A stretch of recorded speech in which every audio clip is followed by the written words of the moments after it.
আল্লাহ রাসূলকে একজন সাহাবী এসে জিজ্ঞেস করলেন, ও দয়ার নবী গো, আপনি আমাকে পারমিশন দেন নবী, আপনি আমাকে অনুমতি দেন, আমি জিহাদ করতে যাব, আমি যুদ্ধ করতে যাব, জিহাদ করতে আমি যাব, দয়ার নবী গো আপনি আমাকে পারমিশনটা দেন। আল্লাহ রাসূল জিজ্ঞেস করলেন, আলাকা আবওয়ানি, এরা আমার সাহাবী, তুমি আমার কাছে জিহাদ করার জন্য পারমিশন চাইছো? ওরে আমার সাহাবী, তুমি বলে দাও তোমার মা বাপ কি জীবিত আছে? আল্লাহ রাসূলের কাছে পারমিশন চাইলেন, নবীজি আমি জিহাদ করতে যাব, একটু পারমিশনটা দেন। নবীজি কি জিজ্ঞেস করলেন? আলাকা আবওয়ানি, তোমার মা বাপ কি জীবিত আছে?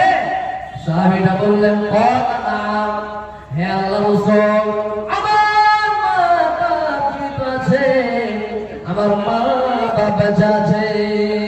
আল্লাহর রাসূল বললেন, ফাফিমা ফাজাহিদ, যাও যাও যাও, তুমি তোমার মা বাবার সঙ্গে সৎ ব্যবহার করো, মা বাবার সঙ্গে ভালো ব্যবহার করো, এটা হবে তোমার জিহাদের চাইতে উত্তম।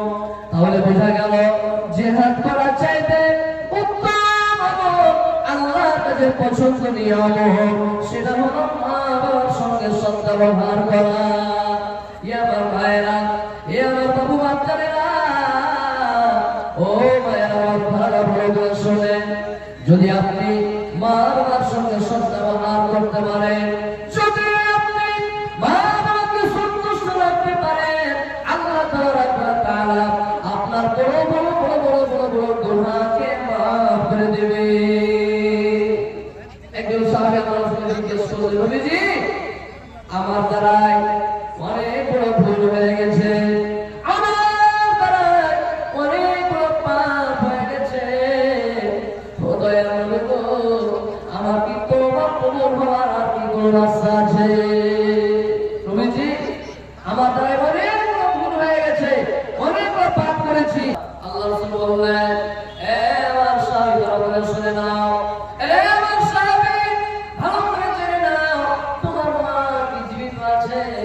সাহাবীরা বললেন, না দয়ার নবী গো, আমার মা জীবিত নাই, আমার বাপ মা জীবিত নাই। আল্লাহর রাসূল বললেন, এ আমার সাহাবী, ভালো করে শুনো, তোমার কি খালা জীবিত আছে? তোমার কি মাসি জীবিত আছে? খালা কি জীবিত আছে? সাহাবীরা বললেন, হ্যাঁ আল্লাহর রাসূল,